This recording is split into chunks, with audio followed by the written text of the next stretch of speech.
Welcome to Biochemistry of Metabolic Processes. Today, we are going to explore a fascinating and essential topic, the biosynthesis of palmitic acid.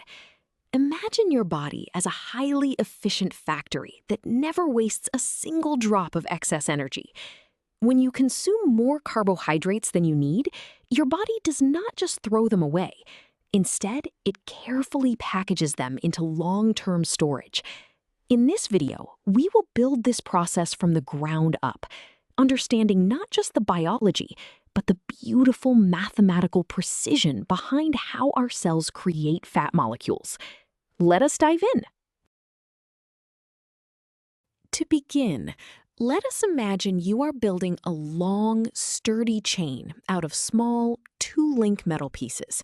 You can't just smash them all together at once. You have to carefully weld them one by one, adding 2 links at a time until the chain is exactly the right length. In your body, this chain is a fatty acid, which is essentially a long string of carbon atoms used to store energy. The 2-link pieces are small molecules called acetyl-CoA, which come from the food you eat, especially carbohydrates. When you eat more energy than you need right now, your body acts like a diligent factory worker, taking these small 2-carbon pieces and linking them together to form a 16-carbon chain called palmitic acid. Now that we have a mental picture, let us look at the formal biological process. The biosynthesis of palmitic acid is also known as de novo lipogenesis. This metabolic pathway takes place primarily in the cytoplasm of cells, especially in the liver and adipose tissue. To run this assembly line, the cell relies on 2 major enzymes.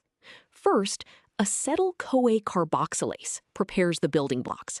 Then, a massive multi-enzyme complex called fatty acid synthase takes over, acting as the actual assembly line. This complex builds the fatty acid chain by repeatedly adding 2 carbons at a time.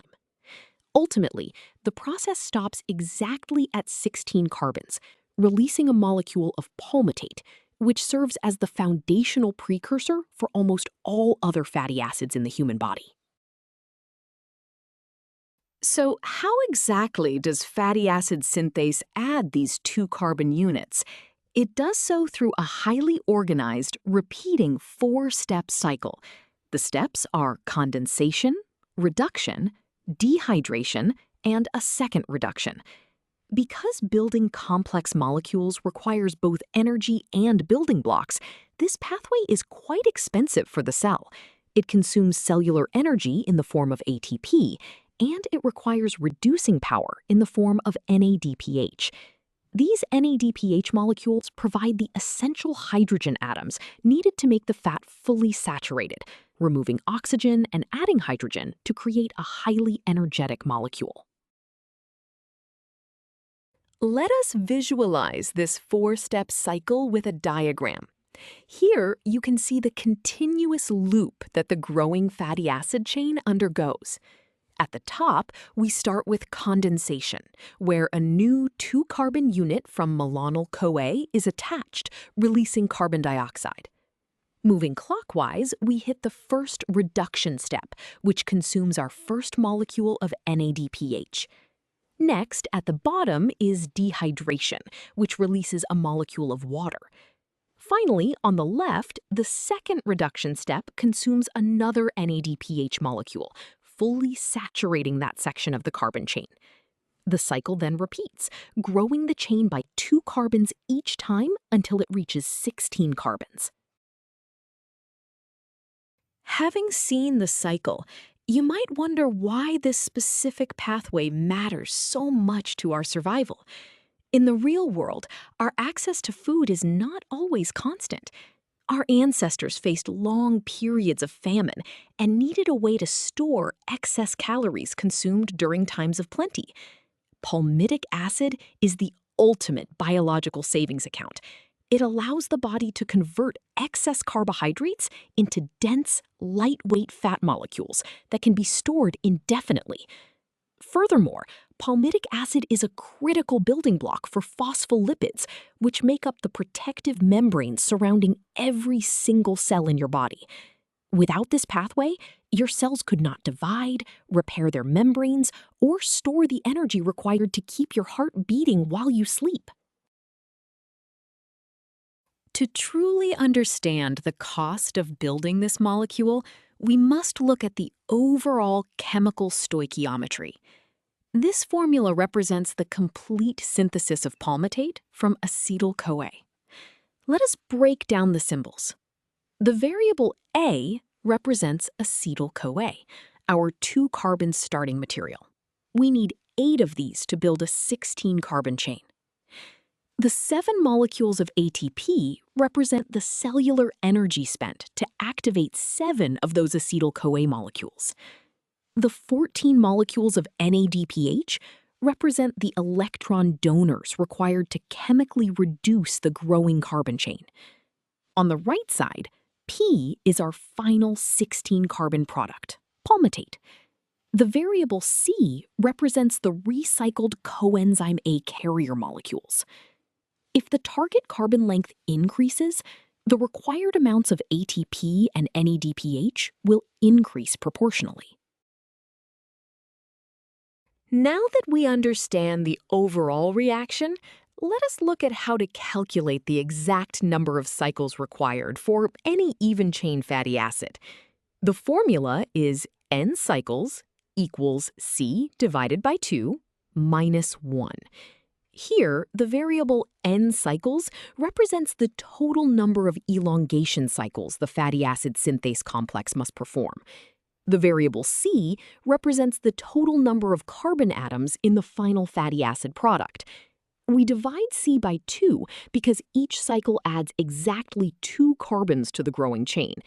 We subtract 1 at the end because the very first 2 carbons are provided by a primer unit, which does not require a cycle to attach. As the carbon length, C, increases, the number of cycles increases linearly. Let us apply this formula with a concrete example. A liver cell needs to synthesize 1 molecule of palmitic acid, which is a 16-carbon fatty acid. We are asked to find the number of cycles and the ATP cost. We know our target carbon length, C, is 16. We substitute 16 into our cycle formula, dividing 16 by 2 to get 8 total units. Subtracting the 1 primer unit leaves us with exactly 7 elongation cycles. Because creating 1 activated building block costs exactly 1 ATP, the cell must spend 7 molecules of ATP just to prepare the building blocks for these 7 cycles. This physical result shows us the high upfront energy cost the body willingly pays to store fat. We've calculated the ATP cost, but what about the reducing power? This brings us to our next formula. Total NADPH equals 2 times N cycles.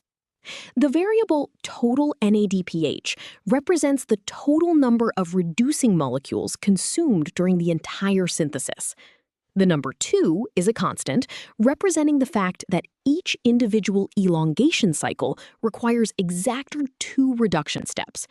As we saw in the diagram earlier, one step reduces a ketone to an alcohol, and the other reduces a double bond to a single bond. Therefore, if the number of cycles increases, the total NADPH required will increase at twice that rate. Let us continue our previous example to find the NADPH cost for palmitic acid. We already determined that synthesizing palmitic acid requires 7 elongation cycles. We are asked to find the total number of NADPH molecules oxidized. We take our formula and substitute 7 for N cycles.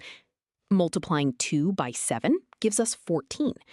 This means 14 molecules of NADPH are consumed during the synthesis of 1 palmitate molecule. These molecules provide the essential hydrogen atoms needed to make the fat fully saturated. Without them, the chain could not store as much energy. So the total cost for one palmitic acid molecule is exactly 7 ATP and 14 NADPH. Now that we have successfully calculated the cost for palmitic acid, let us try a different molecule. Suppose a mammary gland cell is synthesizing capric acid, which is a 10-carbon saturated fatty acid found in milk. We need to calculate the ATP cost. We use the exact same logic, but change our target carbon length, C, to 10. Dividing 10 by 2 gives us 5 total 2-carbon units. Subtracting the 1 primer unit leaves us with 4 elongation cycles. Therefore, the cell must activate 4 molecules of acetyl-CoA, which will cost exactly 4 molecules of ATP. This shows that shorter fatty acids are cheaper for the cell to produce.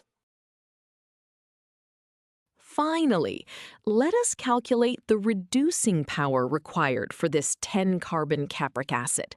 We know it takes 4 elongation cycles.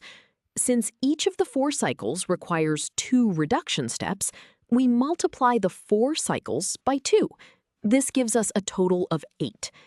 This means 8 molecules of NADPH are consumed to provide the necessary hydrogen atoms to saturate the 10-carbon chain completely. To synthesize 1 molecule of capric acid, the cell expends 4 ATP and 8 NADPH molecules. This is why shorter fats are often synthesized in specialized tissues, like mammary glands.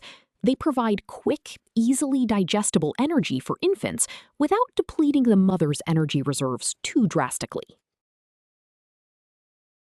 We have covered the full topic of palmitic acid biosynthesis, so let us review the most important ideas. First, this pathway is a vital biological savings account, converting excess dietary carbohydrates into dense, storable fat, using acetyl-CoA as building blocks. Second, the fatty acid synthasase complex builds this chain through a meticulous, repeating 4-step cycle of condensation, reduction, dehydration, and reduction. Finally, we saw the beautiful mathematical precision of cellular metabolism, where every carbon, ATP, and electron is perfectly accounted for using simple formulas. You now understand not just what fat synthesis is, but exactly how and why it works. Great job!